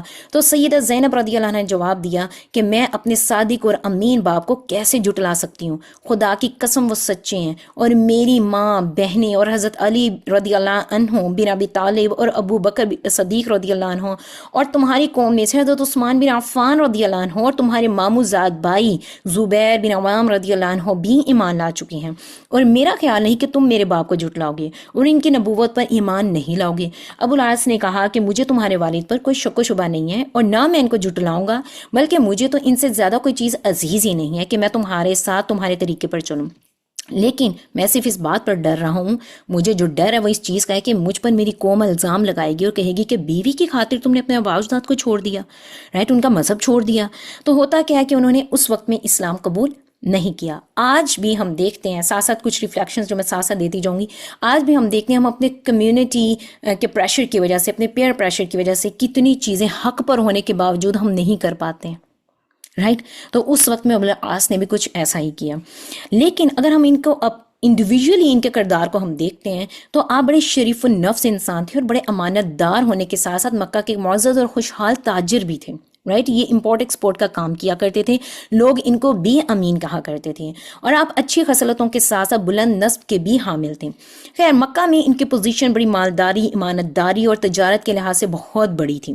بعثت سے پہلے ہی نبی کریم صلی اللہ علیہ وسلم سے ان کو بڑا گہرا لگاؤ ہو گیا تھا. اور ویسے بھی وہ آپ صلی اللہ علیہ وسلم کی بڑی بیٹی کے شوہر تھے، آپ صلی اللہ علیہ وسلم کے داماد تھے، اور بیٹی بھی بڑی عزیز تھی تو ڈیفینیٹلی وہ پھر داماد بھی بڑا عزیز تھا. تو مکہ کے لوگ انہیں اپنا مال تجارت دے کر دیگر ملکوں میں فروخت کے لیے بھیجا کرتے تھے. ہم دیکھتے ہیں کہ کفار نے مسلمانوں پر مظالم ڈھانا شروع کر دیے وقت کے ساتھ ساتھ، اور آپ صلی اللہ علیہ وسلم کی جو صاحبزادیاں تھیں، حضرت رقیہ رضی اللہ عنہا اور ام کلثوم رضی اللہ عنہ، وہ ابو لہب کے دونوں بیٹوں سے بیاہی میں تھیں. سیرت کی بعض کتابوں میں آتا ہے کہ صرف انگیجمنٹ ہوئی ہوئی تھی اور صرف نکاح ہوا تھا، رخصتی نہیں ہوئی ہوئی تھی. رائٹ. اور راجہ رائے بھی یہی ہے. تو دونوں ابو لہب نے اپنے دونوں بیٹوں سے کہا تھا کہ تم ان کو ڈیورس کر دو. رائٹ. یا تو اگر منگنی ہوئی تو منگنی توڑ دی گئی، لیکن جو راجہ رائے وہ یہ کہ نکاح ہوا تھا، رخصتی نہیں ہوئی ہوئی تھی، تو انہوں نے ان کو ڈیورس کر دیا تھا. دو بیٹیوں کو ایک وقت میں اکٹھے ڈیورس کیا گیا. رائٹ. اب تیسری بیٹی جو ہے اس کا شوہر ایمان نہیں لا رہا. یہ اس مشکل حالات کو سمجھیں. آج یہ کہانیاں ہمارے سامنے ہیں، صرف یہ کہانیاں ہی نہیں ہیں، ان کے مطابق زندگی گزارنی ہے، ان سے صبر سیکھنا ہے ہم نے کہ صبر کیسے کیا جاتا ہے. رائٹ. تو ہم دیکھتے ہیں کہ کفار نے ابو العاص کو بھی اس پر اکسایا، لیکن ابو العاص نے اس سے صاف انکار کر دیا اور کہا کہ ہمیشہ کے لیے انہوں نے حضرت زینب رضی اللہ عنہ کے اچھے سلوک کی وجہ سے ان کے ساتھ رہنے کو ترجیح دی. رائٹ. اور حضرت زینب کو ہم دیکھتے ہیں جب رضی اللہ عنہ کو، کہ وہ بھی ابو العاص کی بہت زیادہ تعریف کیا کرتی تھی اور فرماتی تھی کہ ابو العاص نے بہترین دمادی کا ثبوت دیا ہے. تو اس سے ہمیں یہ پتہ چل رہا ہے کہ وہ اپنے شوہر کو ہمیشہ اپریشیٹ کیا کرتی تھیں. رائٹ. ہمارے ہاں تو ایک دوسرے کو اپریشیٹ نہیں کیا جاتا. کیوں نہیں کیا جاتا؟ کیوں؟ ایک دوسرا سر پہ نہ چڑھ جائے نا، دوسرا اپنے آپ کو بہت بڑا نہ کچھ سمجھنا شروع ہو جائے. دوسرا بیچارہ شاید اگر آپ اس کو کچھ اچھے دو بول دیں گی تو اس کا مورال اتنا ہائی ہو کہ وہ کتنی ترقی کر جائے اور آپ کی وہ دو جو میٹھے بولے ہوئے تھے وہ آپ کے لیے صدقہ جاریہ بن جائیں. لیکن نہیں بھائی، ہم لوگ تو بولنے میں، تعریف کرنے میں ایک دوسرے کے ساتھ، رشتے داروں کے ساتھ ایکچولی ہم بہت کنجوس ہیں. رائٹ. ہمیں اگر کسی نے کھانا بہت اچھا بنا کر دیا ہے تو اگر کھانے میں کوئی نمک اور اسپائس وغیرہ میں کوئی کمی بیشی ہے تو وہ تو ہم فوراً بریولی بتاتے ہیں. تھوڑا سا نمک ایسے ہو جاتا نا، تھوڑے سے اسپائسز کو آگے پیچھے ایسے کر لیتی تو اور زیادہ اچھا ہو جاتا. لیکن اگر کھانا اچھا بنا ہوگا تو پھر ہمارے الفاظ میں بہت کنجوسی ہوگی، پھر ہم خاموشی سے کھا لیتے ہیں. پھر ہم کیوں نہیں تعریف کر پاتے ہیں؟ تو ایک دوسرے کو اپریشیٹ کرنا سیکھیں، اسپیشلی رشتے داروں کو، ایک دوسرے کو، فیملی میں ایک دوسرے کو اپریشیٹ کرنا سیکھیں. کچھ بھی نہیں ہے نا، کوئی بھی ہے، آپ گھر میں جتنے بھی افراد ہیں انہوں نے بڑا اچھا کوئی سوٹ پہنا ہوا ہے اور بے شک وہ پہلے بھی کئی دفعہ پہن چکے ہیں، ویسے کہہ دیں کہ آپ بہت پیاری لگ رہی ہیں آج ان کپڑوں میں، ماشاء اللہ بڑے پیارے لگ رہے ہیں. تو دیکھیں یہ جملہ تھا صرف آپ نے بولا، لیکن اس گھر کی چار دیواری میں ماحول کتنا پیارا ہوگا اس کے ساتھ نا. تو دوسرا آپ سے کہے گا کہ لائک یہ تو میں نے پہلے بھی پہنے ہوئے ہیں، یہ کون سا میں نے پہلی دفعہ پہنے. اب کہنا پتہ نہیں لیکن تم مجھے آج بہت پیاری لگی پہنے ہوئی. It's okay. اگر آپ بھابھی ہیں تو اپنی نند کو کہہ دیں. بہن کی بھی تو تعریف کرتے تھے نا، اور اگر نند ہے تو وہ بھابھی کو کہہ دیں. رائٹ. تو ایک دوسرے کو اپریشیٹ کرنا سیکھیں. ٹھیک ہے. ہم دیکھتے ہیں کہ قریش نے ابو العاص رضی اللہ عنہ سے کہا کہ تم نبی کریم صلی اللہ علیہ وسلم کی صاحبزادی کو طلاق دے دو اور بدلے میں تمہیں جو بھی لڑکی پسند آئے گی ہم اس سے تمہاری شادی کروائیں گے. ابو العاص نے صاف انکار کر دیا اور کہا کہ خدا کی قسم مجھے حضرت زینب رضی اللہ عنہ کی بس کوئی عورت نہیں چاہیے اور نہ ہی میں زینب کو اپنے سے جدا کر سکتا ہوں. اس سے اندازہ ہوتا ہے کہ ان کو اپنی بیوی سے بہت زیادہ محبت تھی اور بیوی کو اپنے شوہر سے بہت زیادہ محبت تھی. رائٹ. ہوتا کہ نبوت کے 13ویں سال جب نبی کریم صلی اللہ علیہ وسلم نے مکہ معظمہ سے ہجرت فرمائی تو اہل و عیال مکہ میں ہی رہ گئے تھے، لیکن پھر بعد میں حضرت زینب رضی اللہ عنہ بھی اپنے سسرال میں ہی تھیں. بعد میں انہوں نے اپنی بیٹیوں کو، باقیوں کو تو اپنے پاس بلا لیا تھا، لیکن حضرت زینب رضی اللہ عنہ کو ہم دیکھتے ہیں کہ وہ اپنے سسرال میں تھیں. قریش نے مسلمانوں پر ظلم و ستم اس قدر ڈھانا شروع کر دیے کہ جس میں بنو ہاشم کا مکمل بائیکاٹ بھی ہو گیا تھا۔ اس بائیکاٹ کے دوران ہم دیکھتے ہیں کہ حضرت سیدہ زینب رضی اللہ عنہ کو اپنے والد صلی اللہ علیہ وآلہ وسلم، اپنی والدہ اور خاندان کے دوسرے افراد کے ساتھ شیب ابی طالب میں آزمائش کے مکمل 3 سال گزارنے پڑے تھے۔ ہم دیکھتے ہیں کہ ام المؤمنین حضرت خدیجہ الکبریٰ رضی اللہ عنہ شیب ابی طالب کے واقعے کے بعد انتقال فرما گئی تھی، اور سیرت کی کتابوں میں، ہسٹری میں سے ہمیں معلوم ہوتا ہے کہ حضرت خدیجہ رضی اللہ تعالیٰ نے جو وفات پائی تھی اس کی سب سے بڑی وجہ ہی یہ تھی کہ وہ 3 سال میں چونکہ فاقے اتنے زیادہ تھے اور گھاس اور چمڑے کو گرم کر کے جو کھایا جاتا تھا، اس کی وجہ سے ان کی طبیعت، ان کی صحت ڈیمیج ہو گئی تھی، رائٹ۔ تو یہ دیکھیں، یہ اسلام ہم تک پہنچانے کے لیے کیا کیا قربانیاں دی گئی ہیں۔ سیدہ حضرت زینب رضی اللہ عنہا کی بہنیں حضرت رقیہ، ام کلثوم اور فاطمہ اپنے والد صلی اللہ علیہ وآلہ وسلم کے حکم سے مدینہ منورہ ہجرت کر گئی تھیں، اور آپ یعنی کہ سیدہ زینب رضی اللہ عنہا اسی طرح اپنے شوہر کے گھر مکہ میں ہی تھیں۔ حالانکہ شوہر ایمان نہیں لایا، لیکن ہم دیکھ رہے ہیں کہ حضرت زینب رضی اللہ عنہا نے ہجرت نہیں کی، اپنے شوہر کے ساتھ ہی ہیں وہاں پر۔ پھر ہم دیکھتے ہیں کہ 2 ہجری میں اسلام اور کفر کا پہلا معرکہ مقام بدر جو پیش آتا ہے، اس میں اللہ سبحانہ وتعالیٰ نے مسلمانوں کو فتح یابی نصیب کی اور بہت سارے کفار کو گرفتار کر لیا گیا۔ اب ہوتا کیا ہے کہ غزوہ بدر میں ہم دیکھتے ہیں کہ ابو العاص جو تھے، آپ صلی اللہ علیہ وسلم کی سب سے بڑی بیٹی کے شوہر، آپ صلی اللہ علیہ وسلم کے لاڈلے دماد، وہ کفار کی جانب سے شریک ہوئے تھے مسلمانوں کے خلاف لڑنے کے لیے۔ ہم دیکھتے ہیں کہ عبداللہ بن جبیر انصاری رضی اللہ عنہ نے ان کو گرفتار کیا تھا، اور ابو العاص اس وقت تک ایمان نہیں لائے تھے۔ انہوں نے اپنے عزیزوں کی رہائی کے لیے نبی کریم صلی اللہ علیہ وسلم کی خدمت میں زر فدیہ بھیجا تاکہ اس کے بدلے میں قیدی چھوڑ دیے جائیں۔ اب چونکہ لوگ اپنے پیاروں کو چھڑوانے کے لیے فدیے بھجوا رہے تھے، تو وہاں پر تو ہم نے دیکھتے ہیں کہ حضرت زینب رضی اللہ عنہ کے ہسبینڈ بھی قیدیوں میں شامل ہیں۔ تو ہوتا کیا ہے کہ حضرت زینب رضی اللہ عنہ اپنے دیور عمر بن ربیع کے ہاتھ میں جو ہے نا وہ ایک یمنی عقیق کا ایک ہار اپنے شوہر کی رہائی کے لیے بھجوا دیتی ہیں فدیے کے طور پر۔ اب اس وقت ان کے خیال میں اس سے زیادہ اور کوئی قیمتی چیز نہیں تھی ان کے پاس، لیکن ہوتا کیا ہے کہ یہ ہار حضرت زینب رضی اللہ عنہا کو ان کی والدہ حضرت خدیجہ الکبریٰ رضی اللہ عنہا نے ان کے نکاح کے وقت بطور تحفہ دیا ہوتا ہے، رائٹ۔ تو ہم دیکھتے ہیں کہ جب آپ صلی اللہ علیہ وآلہ وسلم کی خدمت میں یہ ہار پیش کیا جاتا ہے تو آپ صلی اللہ علیہ وآلہ وسلم کو حضرت خدیجہ الکبریٰ رضی اللہ عنہا یاد آ جاتی ہیں، اپنی اتنی پیاری بیوی جس نے ہر مشکل میں اپنا کندھا ساتھ دیا، ٹھیک ہے، اور ان کے کندھے پہ سر رکھ کے آپ صلی اللہ علیہ وسلم نے بڑی دفعہ اپنے احساسات کا اظہار کیا، ان کی گود میں سر رکھ کے کہا تھا نا کہ مجھے اوڑھ دو کپڑا، مجھے اوڑھ دو کپڑا۔ تو یہ وہ بیوی تھیں جنہوں نے اتنے مشکل حالات میں آپ صلی اللہ علیہ وسلم کا ساتھ دیا تھا، رائٹ۔ جب سب نے چھوڑ دیا تو حضرت خدیجہ الکبریٰ رضی اللہ عنہا تھیں جنہوں نے کہا تھا کہ یا رسول اللہ، آپ کو اللہ سبحانہ تعالیٰ کبھی ضائع نہیں کریں گے۔ تو مشکل حالات میں اپنے شوہر کو حوصلہ دینے والی تھیں۔ اب وہ بیوی یاد آ جاتی ہیں تو آپ صلی اللہ علیہ وآلہ وسلم آپ دیدہ ہو جاتے ہیں۔ محسوس کریں اسے کہ کتنی مجبوری کا عالم ہے نا، دماد جس سے بہت زیادہ پیار ہے، اس کے پاس بڑی پیاری لاڈلی بیٹی اس کے پاس ہے اور وہ قید میں ہے، اور فدیے کے لیے جو چیز بھیجی جا رہی ہے وہ بھی بڑی پیاری اور محبوب ہے، رائٹ۔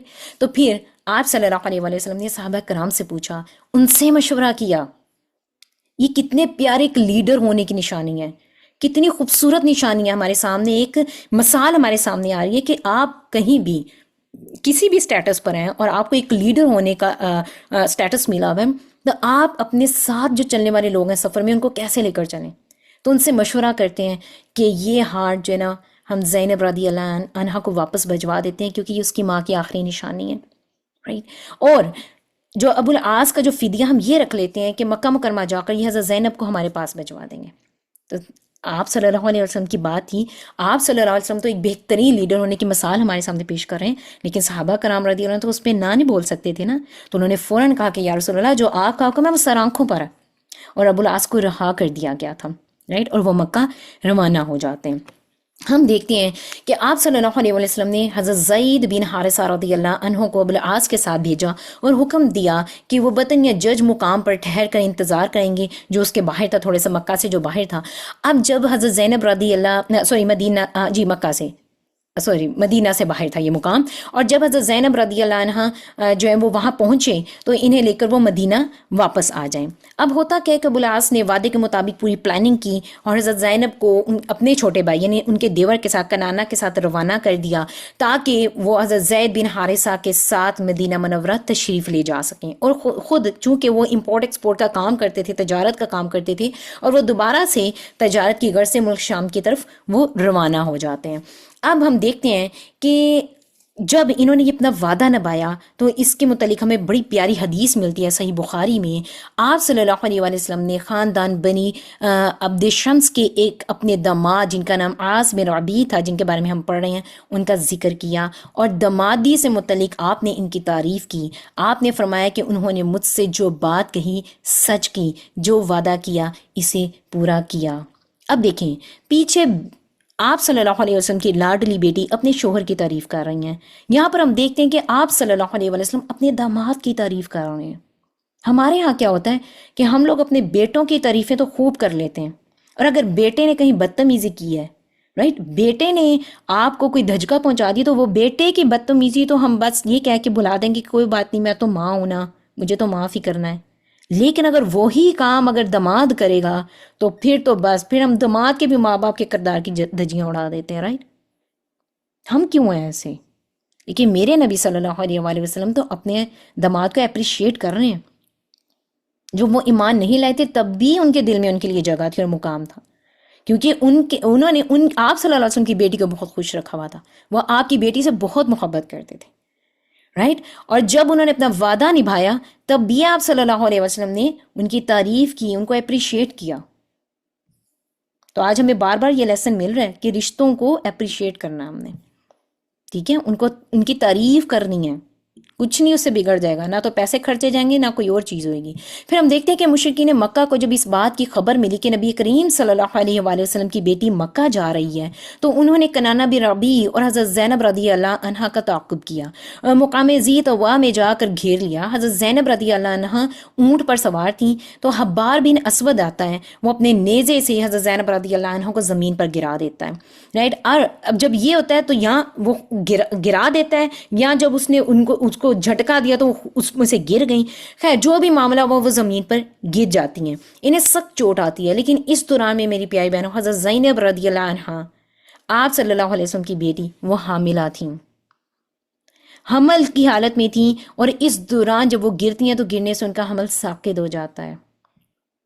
کوئی گلا شکوہ نہیں، کوئی اللہ سبحانہ و تعالیٰ سے آپ صلی اللہ علیہ وسلم نے بھی کوئی گلا شکوہ نہیں کیا، اور نہ بیٹی نے باپ سے کوئی گلا شکوہ کیا کہ یہ کیسا دین ہے، ایسی ایسی آزمائشیں مجھ پر آ رہی ہیں، ایسی ایسی تکلیفیں آ رہی ہیں، کچھ بھی نہیں. خیر صبر سے اس چیز کو برداشت کرتی ہیں. کنانہ جو ان کا دیور ہوتا ہے وہ غصے سے کہتا ہے کہ اب کسی نے اپنا تیر نکال کے کہتا ہے کہ اب اگر کوئی قریب آیا تو بس میں اس کی گردن اڑا دوں گا. تو کفار وہیں پر ہی رک جاتے ہیں. اس دوران ابو سفیان سامنے آتے ہیں، اور ابو سفیان کو ہم دیکھتے ہیں کہ وہ بعد میں ایمان لے آتے ہیں، رائٹ. لیکن اس دوران وہ ایمان کی حالت میں نہیں تھے. انہوں نے کہا کہ بھتیجے اپنے تیر کو روک لو، ہمیں تم سے کچھ بات کرنی ہے، اور انہوں نے اپنے تیر کو واپس اپنے ترکش میں ڈال دیا. ابو سفیان نے کہا کہ محمد صلی اللہ علیہ وسلم کے ہاتھ سے جو مصیبتیں ہمیں ابھی تک پہنچی ہیں تو تم ان سے بخوبی آگاہ ہو، ٹھیک ہے. اب اگر تم اعلانیہ ان کی لڑکی کو ہمارے قبضے سے لے جاؤ گے نا تو لوگ سمجھیں گے کہ ہم بڑے کمزور لوگ ہیں. تو ایسا کرو کہ ابھی ان کو روک لو، لوگوں کا تھوڑا شور اور ہنگامہ کم ہونے دو، پھر رات کے اندھیرے میں چوری چھپی ان کو بھجوا دینا. ہم دیکھتے ہیں کہ کنانہ نے ان کی سرائے کو تسلیم کر لیا. حضرت زینب رضی اللہ عنہا کو واپس لے گیا مکہ، اور چند روز بعد ان کو رات کے وقت لے کر روانہ ہوئے. دیکھا کہ زید بن حارثہ رضی اللہ عنہ کو نبی کریم صلی اللہ علیہ وسلم نے تو پہلے وہاں پر بھیج دیا ہوا تھا، رائٹ، بطن کے مقام پر. اچھا آپ اندازہ لگائیں کہ زید بن حارثہ رضی اللہ عنہ اتنے دنوں سے، چونکہ آپ صلی اللہ علیہ وسلم کا آرڈر تمام سے ہلے نہیں، وہ وہاں پر انتظار کر رہے ہیں، رائٹ. کیونکہ آپ صلی اللہ علیہ وسلم کے حکم کو وہ دل و جان سے تسلیم کرنے والے لوگ تھے. یہ بھی تو کہہ سکتے تھے کہ آج کی تو بات ہوئی تھی تو ابھی تک تو انہوں نے نہیں پہنچایا، تو میں واپس آپ صلی اللہ علیہ وسلم کو جا کے بتاتا ہوں. نہیں، تسلی سے وہیں پر ہی انتظار کرتے رہے کتنے دن تک، رائٹ. اور ابھی تک سیدہ حضرت زینب رضی اللہ عنہا کے منتظر تھے. کنانہ نے زینب کو ان کے حوالے کیا، اور وہ سیدہ زینب رضی اللہ عنہا کو لے کر مدینہ منورہ روانہ ہوتے ہیں. حضرت زینب مدینہ منورہ تشریف لاتی ہیں اور اپنے شوہر کو حالت شرک میں ہی چھوڑ آتی ہیں.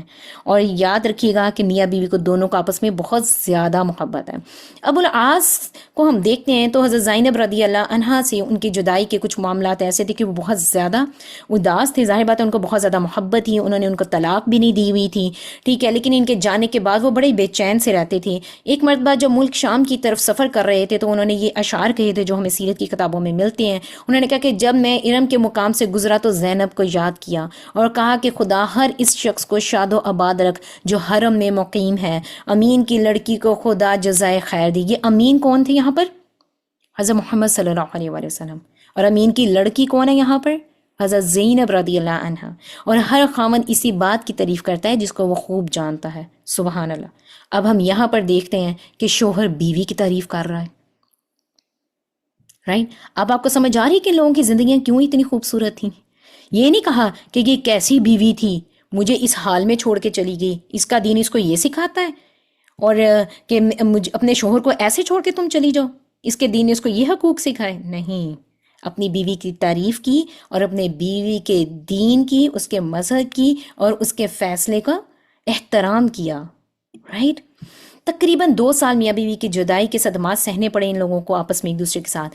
6 ہجری میں ہم دیکھتے ہیں کہ ابو العاص قریش کے ایک قافلے کے ساتھ شام کی طرف روانہ ہوتے ہیں، تو یہاں پر ہم دیکھتے ہیں کہ حضرت زید بن حارثہ کو 170 سواروں کے ساتھ بھیجا جاتا ہے، اس قافلے پر حملہ کیا جاتا ہے اور مقام عمیس کے پر، اور پھر ہم دیکھتے ہیں کہ مال و اسباب ان سے لے لیا جاتا ہے۔ ابو العاص بھاگ کر مدینہ چلے جاتے ہیں اور یہ حضرت زینب نے ہی پھر ان کو اپنے گھر میں پناہ دی تھی۔ اس کے بارے میں ہم دیکھتے ہیں کہ ابو العاص نے فجر سے پہلے مدینہ پہنچ کر حضرت زینب رضی اللہ عنہا کے ہاں پناہ لے لی تھی۔ طلوع صبح سے پہلے ہی مسلمانوں نے سیدہ زینب کی آواز سنی کہ اے لوگوں، میں نے ابو العاص کو پناہ دے دی ہے۔ سیدہ زینب رضی اللہ عنہ کی آواز نبی کریم صلی اللہ علیہ وآلہ وسلم اور تمام صحابہ کرام نے سنی۔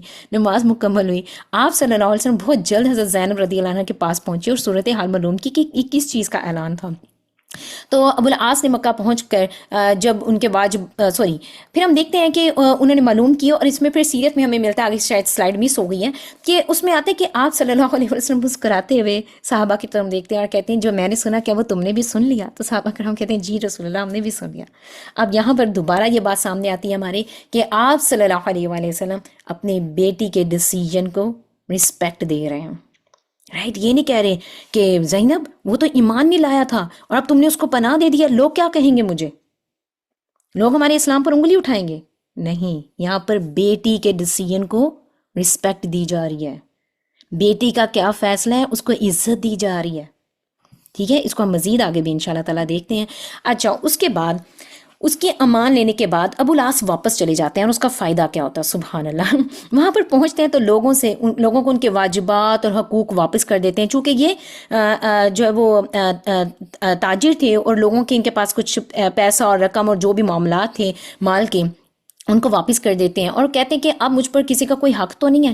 سب ایک زبان ہو کر کہتے ہیں کہ نہیں، ہم نے تجھے حق ادا کرنے والا بڑا معزز پایا ہے۔ یہ سن کر ابو العاص رضی اللہ عنہ نے بلند آواز سے کلمہ توحید پڑھا، اشہد ان لا الہ الا اللہ واشہد ان محمد عبدہ ورسولہ، سبحان اللہ۔ اور اس طرح سے ابو العاص کے نام کے ساتھ بھی ہمیشہ کے لیے رضی اللہ عنہ لگ گیا۔ اللہ ان سے راضی ہو گیا، وہ اللہ سے راضی ہو گئے۔ اس کے بعد آپ رضی اللہ عنہ نے کفار مکہ سے کہا، خدا کی قسم اسلام لانے سے کوئی چیز مجھے نہ روکتی تھی سوائے اس خوف کے کہ تم لوگ یہ نہ کہو کہ تمہاری مال اور دولت میں ہڑپنا چاہتا ہوں۔ اب چونکہ میں نے سب کے حقوق ادا کر دیے ہیں، میں سب سے فارغ ہو گئی ہوں، میں نے سب کا مال واپس کر دیا ہے، اس لیے اس مال کو واپس کرنے کے بعد میں اسلام کا اعلان کر رہا ہوں، رائٹ؟ تو ہم دیکھتے ہیں کہ اس کے بعد پھر ابو العاص جو ہے ہجرت کر کے مدینہ منورہ تشریف لے جاتے ہیں۔ ہو سکتا ہے آپ کو سیرت کی کتابوں میں یہاں پر کچھ اور بھی مہینہ یا اس میں کوئی آپ کو اختلاف نظر آئے، تو دیکھیں وہاں پر کوئی کیلکولیٹ کرنے کے لیے نہیں بیٹھا ہوا تھا ان چیزوں کو، رائٹ؟ اگر کہیں سیرت کی کتابوں میں تھوڑے دنوں کا یا کچھ مہینوں کا ہیر پھیر بھی ہو جاتا ہے نا، تو اٹس اوکے، جو سیکھنے کی بات ہوتی ہے نا آپ اس کو فوکس کیا کریں، ٹھیک ہے؟ میں آپ کو ایک ٹپ دے رہی ہوں، کیونکہ بہت ساری سیرت کی کتابوں میں آپ کو ہو سکتا ہے کوئی ڈیفرنٹ ڈیٹ بھی مل جائے، لیکن جو ہمارا فوکس ہے نا وہ اس عمل سے جو ہم پڑھ رہے ہیں اس کو اس عمل سے سیکھنے کا ہے، رائٹ؟ تو یہ تو ہمیں پتہ ہے کہ وہ واپس چلے گئے تھے ہجرت کر کے، لیکن اب وہ کس مہینے گئے تھے، وہ محرم کا مہینہ تھا یا ربیع الاول کا تھا یا نہیں، اس میں ہمیں پڑھنے کی ضرورت نہیں ہے، بس وہ چلے گئے واپس ایمان لانے کے بعد، ٹھیک ہے؟ وہ اپنی بیوی کے پاس واپس چلے گئے تھے۔ اور پھر اس میں بھی سیرت میں آتا ہے کہ تب تک آپ صلی اللہ علیہ وسلم نے ان کو دوبارہ اسی نکاح میں واپس کیا تھا، کیونکہ تب تک ابھی وہ شرط نہیں آئی تھی کہ جب اگر کوئی ایمان لائے گا تو اس کا دوبارہ نکاح کیا جائے گا. لیکن جیسے کہ اس سلائڈ پر بھی آپ کو نظر آ رہا ہے کہ بعض سیرت کی کتابوں میں ملتا ہے کہ دوبارہ نکاح کر کے ان کو ان کے حوالے کیا گیا تھا. جیسے بھی تھا واللہ اعلم بالصواب، لیکن دوبارہ سے دونوں میاں بیوی نے آپس میں اکٹھے رہنا شروع کر دیا، رائٹ. لیکن جب انہوں نے اکٹھے رہنا شروع کر دیا تو اس کے بعد ہوتا کیا کہ سیدہ زینب رضی اللہ عنہ بہت کم دیر تک زندہ رہیں، اور میاں بیوی کی یہ رفاقت بہت زیادہ عرصہ تک قائم نہ رہی. اللہ سبحانہ وتعالیٰ کو کچھ اور منظور تھا، رائٹ. ابو العاص رضی اللہ عنہ کی ہجرت کے 1 سال کے بعد ہی 8 ہجری میں سیدہ زینب رضی اللہ عنہ وفات پا گئیں. اور سیدہ کی ہجرت کے وقت جو سانحہ ہوا تھا، یعنی کہ سیرت نگار لکھتے ہیں کہ جب ان کے پیٹ کے اوپر وہ جو داغا گیا تھا تیر کے ساتھ، وہ جو کافر نے کیا تھا، اور جب ان کا حمل ضائع ہو گیا تھا، اس کی تکلیف اینڈ تک ان کو رہی تھی اور اس کا آرام نہیں آ سکا تھا، جس کی وجہ سے ان کی ہیلتھ ڈیمیج ہوئی تھی اور یہ پھر اللہ سبحانہ وتعالیٰ کو پیاری ہو گئی تھیں. یہی وجہ تھی کہ جب یہ دنیا سے رخصت ہوتی ہیں تو آپ صلی اللہ علیہ وآلہ وسلم فرماتے ہیں کہ زینب میرے تمام بچوں میں سے وہ بچی ہے جس کو دین کی راہ میں میری وجہ سے سب سے زیادہ مشکلات کا سامنا کرنا پڑا، رائٹ. تو ہم دیکھتے ہیں کہ حضرت ایمن، دس از ایمن، رائٹ، دیر الف از مسنگ. ایمن رضی اللہ عنہ کے بارے میں ہم نے پڑھا. حضرت سودا رضی اللہ عنہ آپ صلی اللہ علیہ وسلم کی دوسری بیوی تھی. حضرت سلمہ رضی اللہ عنہ کے بارے میں ہم نے پڑھا. پھر حضرت عطیہ رضی اللہ عنہ، یہ سب آپ سیدہ زینب رضی اللہ عنہ کے غسل کے دوران میں سب اکٹھی تھی، انہوں نے مل کر ان کو غسل دیا، جس کا طریقہ خود نبی کریم صلی اللہ علیہ وسلم نے تمام صحابیات کو جو اس وقت موجود تھی ان کو بتایا تھا. نبی کریم صلی اللہ علیہ وسلم نے نماز جنازہ پڑھائی تھی اور خود آپ صلی اللہ علیہ وسلم قبر میں اترے اور اپنے نور دیدہ کو جنت البقیع میں سپرد خاک کیا، رائٹ. یہ آزمائش آپ صلی اللہ علیہ وآلہ وسلم پر آئی کیوں؟ ہم لوگوں کو دکھانے کے لیے، رائٹ. اکثر آ جاتا ہے ہمارے ذہن میں کہ میری زندگی میں مجھے کوئی نقصان پہنچا ہے، مجھے کوئی بیماری پہنچی، یا مجھے کوئی تکلیف پہنچی، یا مجھے اولاد کی طرف سے کوئی آزمائش آ گئی، مجھے مال کی طرف سے آزمایا گیا، کیا وہ میرے کسی گناہ کی وجہ سے تو نہیں تھا؟ نہیں، یہ اللہ سبحانہ تعالیٰ کی طرف سے کچھ ٹیسٹ اس طرح کے ہوتے ہیں کیونکہ اللہ آپ کو اپنے قریب کرنا چاہ رہا ہوتا ہے، رائٹ. نعوذ باللہ نعوذ باللہ نعوذ باللہ. یہاں پر آپ صلی اللہ علیہ وسلم تو ہر طرح کے گناہ سے پاک تھے، پھر یہ آزمائش کیوں آئی؟ یہ ہم لوگوں کے لیے سبق ہے، رائٹ. تو ہم دیکھتے ہیں کہ حضرت زینب رضی اللہ عنہ کی اولاد میں سے کون کون تھا. تو انہوں نے 2 بچے چھوڑے جن میں ایک کا نام علی تھا اور ایک کا نام امامہ تھا. امامہ جو بیٹی تھی، لیکن علی کے بارے میں روایت میں آتا ہے کہ وہ بچپن میں وفات پا گئے تھے، لیکن ایک عام روایت میں آتا ہے کہ وہ تھوڑے سے بڑے بھی تھے، رائٹ، سن رشد تک پہنچے تھے. ابن عساکر نے لکھا ہے کہ وہ یرموک کے معرکہ میں شہادت انہوں نے پائی تھی. خیر جیسے بھی تھے وہ دنیا سے رخصت ہو گئے، رائٹ. فتح مکہ میں بھی آپ صلی اللہ علیہ وسلم کی یہی ردیف تھے، یہ عساکر لکھتے ہیں ان کے بارے میں. لیکن امامہ کے ساتھ آپ صلی اللہ علیہ وسلم کی بہت زیادہ محبت تھی ایز اے گرینڈ فادر، ان کے نانا ابو کی حیثیت سے، سبحان اللہ. تو ہم دیکھتے ہیں کہ رسول اللہ صلی اللہ علیہ وسلم، یہ دیکھیں ان کا نسب نامہ کتنا خوبصورت ہے. میں تو بار بار جب اکیلی اس کو پڑھ رہی تھی بار بار پڑھ کے مسکرا رہی تھی کہ سبحان اللہ، کیا ایسا شجرہ نسب کسی اور کا ہو سکتا ہے؟ کسی کا بھی نہیں. امامہ بنت زینب بنت رسول اللہ صلی اللہ علیہ وسلم کو بعض اوقات آپ صلی اللہ علیہ وسلم ان کو نماز پڑھتے وقت اٹھاتے تھے.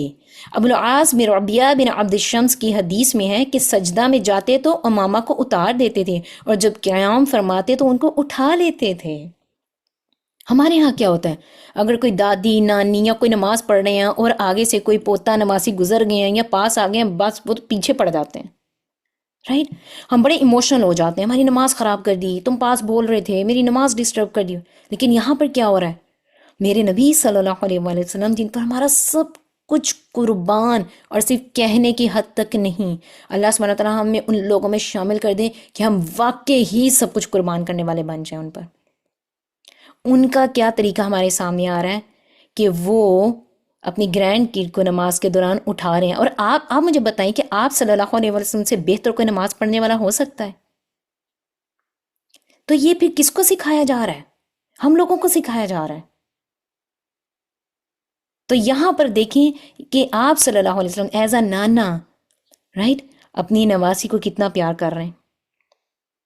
تو رشتوں میں کتنی محبت آ رہی ہے بار بار سامنے ہمارے.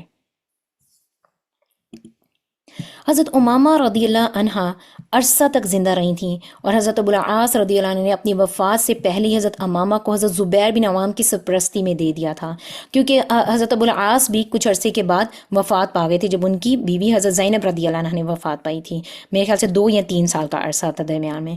تو حضرت فاطمہ رضی اللہ عنہا نے جب وفات پائی تھی تو ان کے بعد ان سے نکاح حضرت امامہ کا نکاح حضرت علی رضی اللہ عنہ کے ساتھ ہوا تھا۔ سبحان اللہ، تو کتنی پیاری ان کی زندگی ہیں۔ ہمارے ہاں کچھ ایسا ہو جائے تو ہم تو ایک دوسرے کو تانے طنز ہی دیتے رہ جائیں۔ اگر آپ نے مزید ان کے بارے میں جاننا ہے تو یہ ماشاءاللہ سے کتابیں آپ کے سامنے ہیں، تھوڑا سا ریفلیکشن اس پر دیکھتے ہیں۔ ہم دیکھتے ہیں بحیثیت بیٹی حضرت زینب رضی اللہ عنہ کو ہم دیکھتے ہیں، تو دیکھیں جب اسلام کا آغاز ہوتا ہے تو مکہ والوں نے آپ صلی اللہ علیہ وسلم کو تکلیفیں دینا شروع کر دیں، لیکن حضرت زینب ہر حال میں اپنے والد کے ساتھ کھڑی رہتی ہیں، ٹھیک ہے۔ ہجرت کے وقت جب ان پر حملہ ہوتا ہے وہ زخمی ہو جاتی ہیں، لیکن ہمت نہیں ہارتی، وہ یہ نہیں کہتی کہ میرا تو حمل یہاں پر ضائع ہو گیا۔ وہاں پر تو کوئی بہترین ڈاکٹرز بھی نہیں تھی، کوئی گائنیکولوجسٹ نہیں تھی وہاں پر بیٹھی ہوئی جو ان کو دیکھ سکتی، رائٹ، لیکن وہ اکیلے سفر کرنے کے لیے بھی ریڈی ہیں، ٹھیک ہے۔ ہمارے ہاں اگر کسی کا اللہ کسی کے ساتھ بھی یہ، لیکن یہ آزمائش ہے نا، یہ وقت ہے، کسی پر بھی ہو سکتا ہے، اگر کسی کے ساتھ معاملہ آ جائے تو ہم تو اپنے کمروں میں گھس کے بیٹھ جائیں، رونا دھوتے رہیں، میرا بچہ مجھ سے دور ہو گیا اور یہ سارے معاملات ہو گئے۔ یہاں پر ان کا بچہ ضائع ہو گیا لیکن وہ ہجرت کے لیے ریڈی ہیں، کچھ ہی دنوں میں دوبارہ ہجرت کرنے کے لیے تیار ہو گئیں۔ امیجن کریں ایک عورت کا حمل ضائع ہوتا ہے اور وہ سفر کیسا کر رہی ہیں، ان کے پاس کوئی گاڑی اے سی والی تو نہیں تھی، ان کے پاس کوئی میپ تو نہیں تھا کہ جو فوراً، یا وہ کسی جہاز سے اڑ کر تو نہیں چلی گئی تھی فوراً۔ مکہ سے مدینہ ہجرت ہو رہی ہے، پیدل ہونی تھی ہجرت۔ ایک عورت کی کیا حالت ہوگی اس حالت میں، کتنی تکلیف ہوگی، جو تیر لگا اس کی تکلیف الگ، جو حمل ضائع ہوا اس کی تکلیف الگ، اور اس کے بعد والے جو دن ہیں ان کی تکلیف الگ، اور اس میں ہجرت کی جا رہی ہے اور بخوشی کی جا رہی ہے، سبحان اللہ۔ لیکن ہم اس چیز کو امیجن بھی نہیں کر سکتے ہیں، اور یہ ساری تکلیف کس کے ساتھ ہو رہی ہے؟ یہ میرے نبی صلی اللہ علیہ وسلم کی بیٹی کے ساتھ ہو رہی ہے۔ تو میں سوچ رہی تھی کہ اگر اللہ سبحانہ و تعالیٰ چاہتے تو حضرت زینب رضی اللہ عنہا کے ساتھ ایسا نہ ہوتا۔ جیسے آپ صلی اللہ علیہ وآلہ وسلم نے جب ہجرت کی اور غار ثور میں حضرت ابوبکر صدیق کے ساتھ تھے تو کفار مکہ پاس سے گزر گئے، رائٹ، تو کوئی تکلیف نہیں پہنچ سکی۔ تو حضرت زینب بھی آپ صلی اللہ علیہ وسلم کی بیٹی تھی، اگر اللہ سبحانہ و تعالیٰ چاہتے تو بغیر کسی تکلیف کے وہ ہجرت کا سفر ان کا پورا ہو سکتا تھا، رائٹ، ہو سکتا تھا نا ایسے، یس اور نو، لیکن کیوں نہیں ہوا؟ کیوں نہیں ہوا؟ ہم لوگوں کو سکھانے کے لیے۔ یہ ساری تکلیفیں جو یہ لوگوں نے فیس کی ہیں نا، یہ ہم لوگوں کے سبق کے لیے تھی میری پیاری بہنوں، لیکن ہم بڑی معصومیت کے ساتھ یہ کہہ کر سائڈ پر ہو جاتے ہیں کہ وہ تو نبی کی بیٹی تھیں، میں تو ان کے پاؤں کی دھول بھی نہیں، ڈیفینیٹلی ہم تو ان کے پاؤں کی دھول بھی نہیں، لیکن یہ لیسن ہمارے سیکھنے کے لیے ہیں۔ ہم ان سے کنارہ کشی نہیں کر سکتے ہیں یہ کہہ کے کہ ان میں اتنا صبر تھا، وہ تو نبی کی بیٹی تھی، مجھ میں اتنا صبر نہیں ہے۔ ایکسکیوز می، آپ میں اتنا صبر کیوں نہیں ہے؟ اگر آپ نبی صلی اللہ علیہ وسلم سے محبت کرتی ہیں تو پھر سنتوں کو بھی فالو کریں، پھر پروف چاہیے آپ کی محبت کا، رائٹ۔ پھر ہم دیکھتے ہیں کہ بحیثیت بیوی وہ کیسی تھیں۔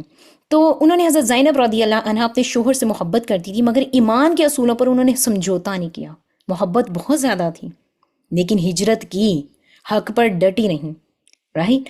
اور بعد میں ابو العاص ایمان لے آئے تو دونوں کی ازدواجی زندگی ایمان اور محبت کی بنیاد پر پھر دوبارہ قائم ہوئی۔ تو یہ میں سکھاتا ہے کہ اصل رشتہ جو وہ ایمان اور دینداری کا ہے، ٹھیک ہے۔ اگر آپ حق پر ہیں اور اللہ کی رضا مقصود ہے تو پھر دوسرے کے دل میں بھی اللہ سبحانہ تعالیٰ آپ کے لیے محبت ڈال دیتا ہے، اور اب یہ حق پر ڈٹی نہیں تو اللہ سبحانہ تعالیٰ نے ابو العاص کے دل میں بھی ڈال دیا کہ نہیں تم بھی اب ایمان لو، رائٹ، کیونکہ حضرت زینب رضی اللہ عنہا کو کہیں نہ کہیں سے تو خوشی دکھانی تھی نا، سبحان اللہ، تو ان کے شوہر کی طرف سے پھر آنکھیں ٹھنڈی ہوئیں۔